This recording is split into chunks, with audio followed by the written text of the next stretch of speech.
So if you have a look at the antral follicles, now these are the small follicles that we see before we start IVF. And the question now comes up is which of these follicles are easy to stimulate and which follicles are difficult to stimulate. And I'll often say, have a look at these sizes. So if you have a look at the size of these follicles, they are very small follicles and they're less than 4 millimeter.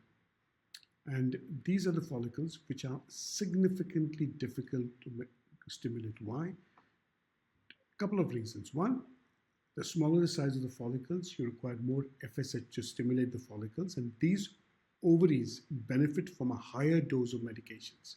The low dose medications often does not work in these ovaries.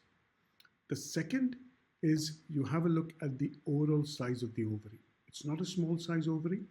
It has small follicles, so you're going to find stimulation more difficult. Also, these ovaries have a higher AMH inside the follicle, so the resistance is much higher.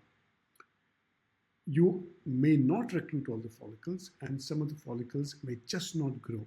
So if you ask me, is this lady who will have a better chance at recruiting with a high dose or a low dose? And I would err on the side of giving a higher dose to recruit these small follicles. If you give a lower dose, it is less likely. Next time, I'll explain to you how we ended up stimulating this ovary in a slightly different manner.